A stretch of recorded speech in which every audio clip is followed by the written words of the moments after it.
think about, but Crown and Anchor Society actually consists of 7.2 million members. Give yourselves a round of applause. Bravo! And you can imagine how important that is for us to have such a large group of loyal members coming back to us over and over again, especially during these times of financial turmoil that we have seen around the world. So, on behalf of Royal Caribbean International, ladies and gentlemen, thank you very much for being back again. Now give yourselves another round of applause. Bravo! Also, that we have such an exclusive group coming back actually makes it possible for me to remember some of your faces, you know, and it really warms the heart to see many of you coming back here, and especially this time we have Terry and Blake, all-time friends of mine. Very happy to see you again on board. I think we should give them a little round of applause as well. They're actually borderlining becoming stalkers here now. But really, I truly appreciate seeing you guys here. It's really nice, absolutely. So a lot of water has flown into the seas since we started up 45 years ago. We have seen the fleet grow, where we started out with the three smaller sisters. I don't know if any one of you remember them. Song of Norway, Nordic Prince and Sun Viking. Anyone? Yes, Princess. A few has been there, exactly. Very nice small ships. I think if you weren't there today, you probably find them a little bit murky and muggy in the corners, but not to worry, we sold them away years ago. But amazing to think about, those were the three ships we started with. The first three ships ever specially constructed for 1 week cruises in the Caribbean. And then we saw the fleet expand. We saw the Empress, the Serenade, and we saw the Song of America. Anyone remember Song of America? Oh yeah. You do, right? Yes. Beautiful ship, not handling rough seas very well because she was kind of butt in the front there, so I hope that's not why you remember her, Blake, huh? She could be a rough ride in bad weather. And then of course we saw the famous three sisters coming in, huh?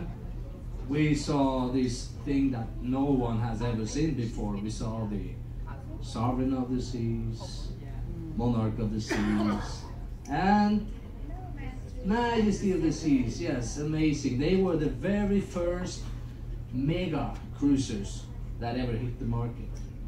And everything that you see around you today of mega ships is actually a blueprint copy of what was done here.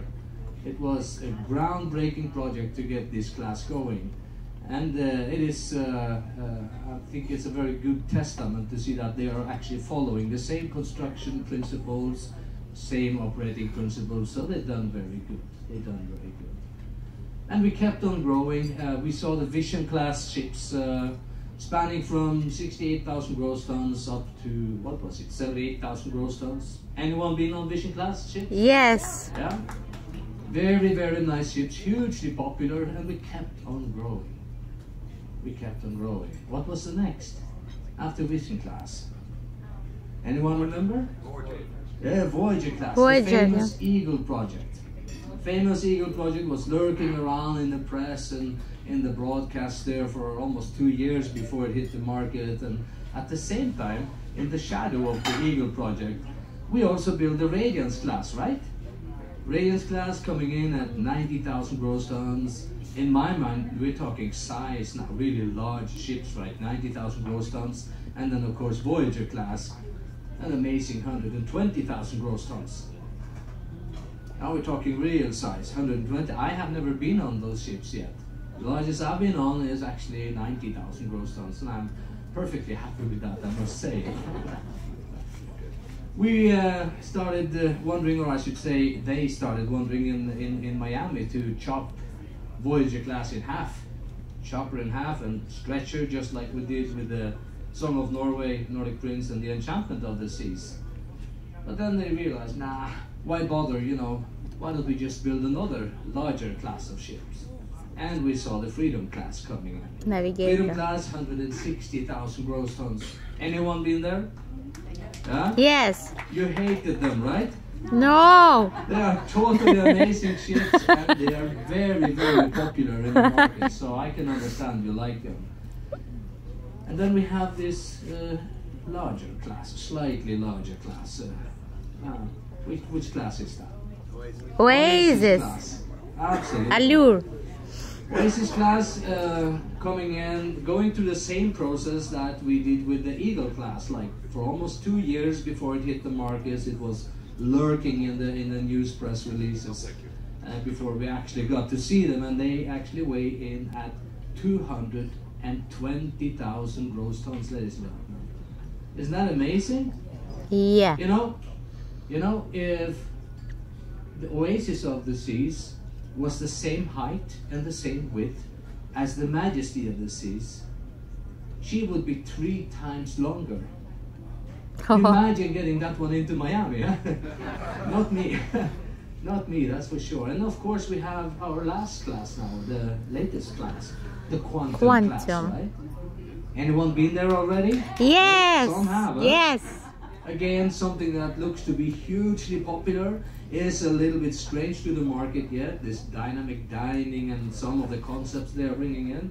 But we see them becoming just as popular as everything else we have out there, something different. And the other week here, we actually got confirmation that they are cutting steel over in France for Oasis class number 4. So that's already a reality, yeah?